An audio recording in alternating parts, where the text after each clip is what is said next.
Hello everybody, welcome back again to my YouTube channel. My name is Kevin Saili. Pada YouTube channel ini teman-teman akan menemukan informasi menarik seputar cryptocurrency. So if you do the cryptocurrency, make sure kalian subscribe channel ini. Teman-teman, welcome back di video update untuk Bitcoin. Terakhir kita update Bitcoin itu 2 hari lalu. Kemarin kita cuma update untuk fundamental situationnya.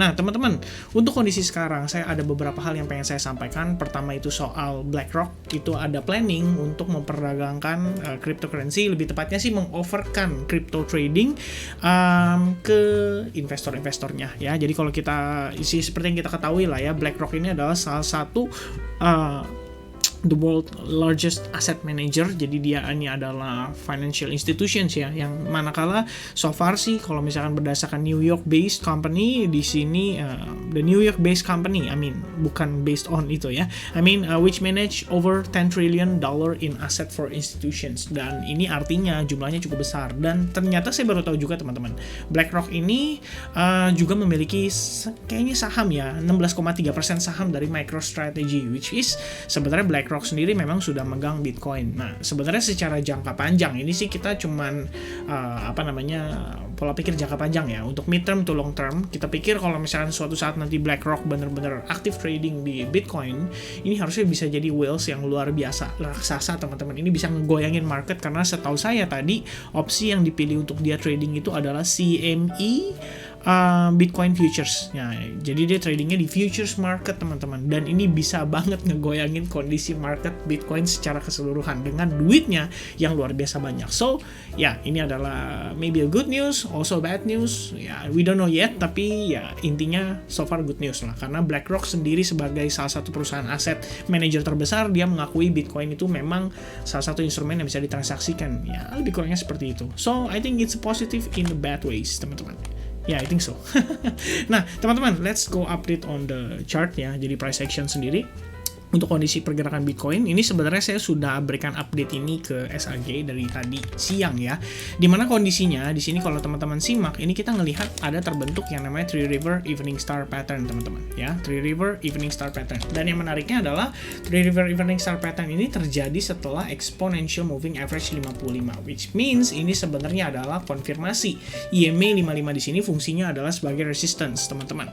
Dan dengan demikian saya sih consider di sini adalah potensi end of the first wave teman-teman. Jadi so far sub wave 1 kita itu finish di sini, dan harusnya kita sekarang sedang memasuki sub major wave untuk corrective wave-nya menuju ke wave 2. Dimana so far yang kelihatan di sini punya pengaruh cukup kuat adalah di $40.000. Dimana kita ketahui $40.000 di sini adalah merupakan area key support resistance dari pergerakan beberapa waktu lalu teman-teman, even yang 6 Januari 2021 ya.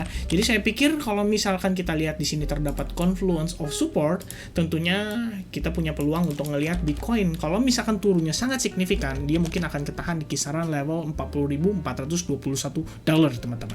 Nah, ini adalah based on daily time frame. Nah, so far kalau misalnya kita lihat ke hourly-nya, sebenarnya ini adalah alternative outlook yang kita coba analisis teman-teman, dimana kita ngelihat di sini ada potensi.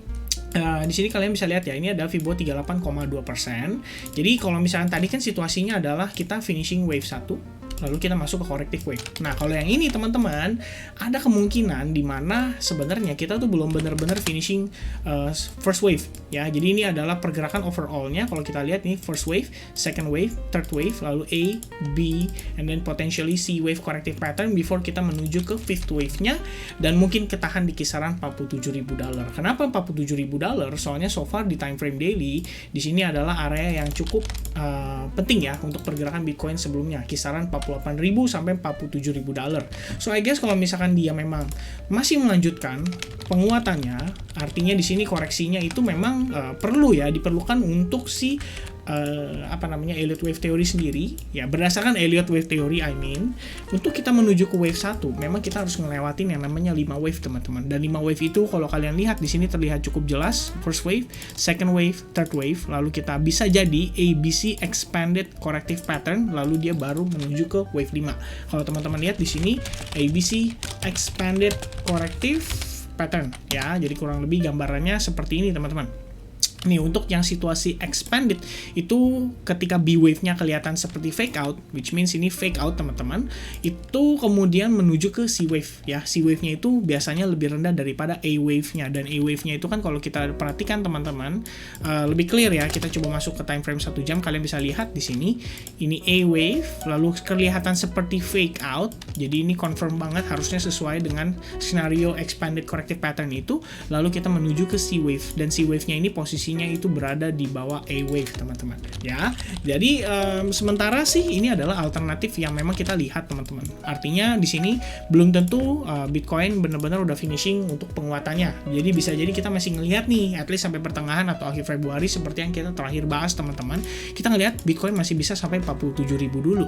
Before nanti mungkin memasuki bulan Maret baru kita ngelihat dia major korektif ya. A, B, C menuju ke 40.000 or maybe 38.000 teman-teman. Karena balik lagi kita lihat di sini kalau misalnya skenario yang demikian seperti yang barusan saya sampaikan, berarti first wave-nya di sini ada potensi second wave-nya bisa jadi di 40.000 or maybe di 38.000 dolar teman-teman ya. Ini adalah ya kalau saya bisa bilang sih sebenarnya ini adalah analisis based on Elliott Wave Theory.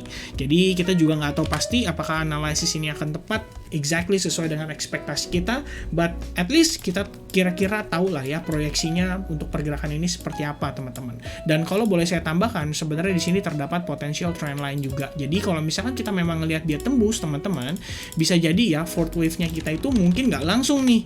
Bisa jadi kan di sini istilahnya kalau misalkan untuk expanded sendiri sebenarnya dia first wave, jadi dia harusnya itu first wave, second ya, third, habis itu fourth, and then fifth wave. Jadi kalau misalkan berdasarkan teorinya expanded corrective pattern sendiri, sebenarnya dia itu sekitaran 5 wave ke bawah teman-teman ya. Jadi dia ABC, habis itu 5 wave ke bawah seperti yang kalian lihat di sini ya.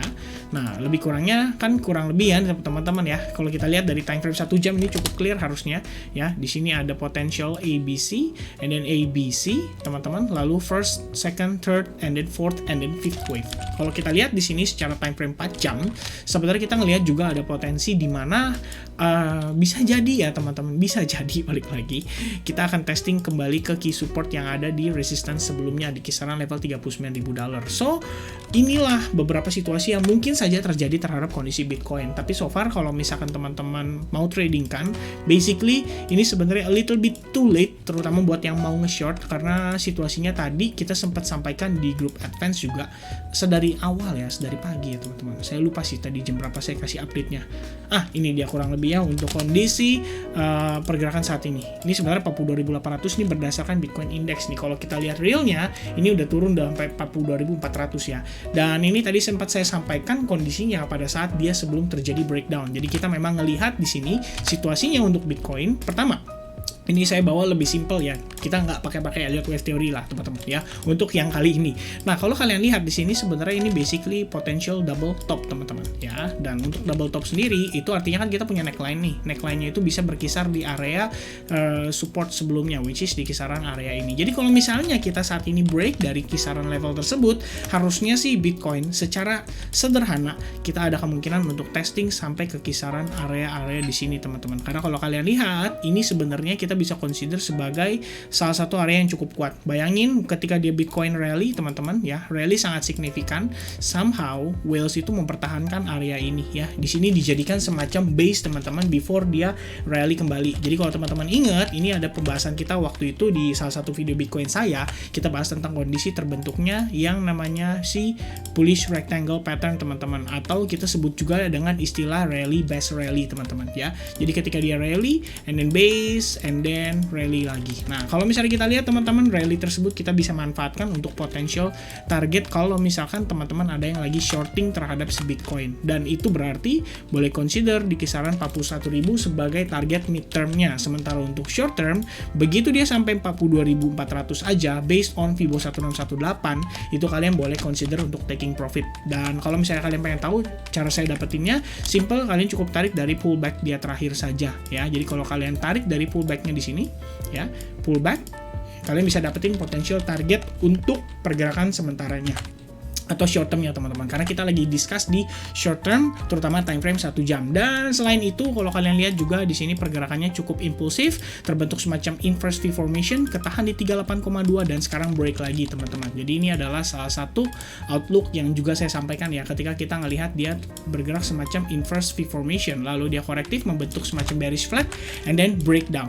This is the opportunity untuk doing short basically. Jadi saya rasa teman-teman update saya terkait kondisi Bitcoin ini untuk secara jangka pendek kalian sudah tahu. Tadi kita juga sudah discuss untuk secara jangka panjang.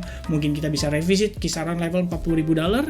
So I guess teman-teman, that's it from me. Thank you very much for watching this video. Mudah-mudahan video yang saya sampaikan kali ini juga bisa bermanfaat buat teman-teman sekalian. Mungkin dari segi technical analysis, mungkin dari segi yang pengen belajar elite wave theory or anything about it in a positive way. Mudah-mudahan ini bisa bermanfaat teman-teman. Alright, so I guess itu aja. Ya, saya rasa itu cukup ya teman-teman. Alright, so God bless everyone. Stay safe teman-teman ya. Saya udah belepotan nih teman-teman, udah lumayan ngantuk ya.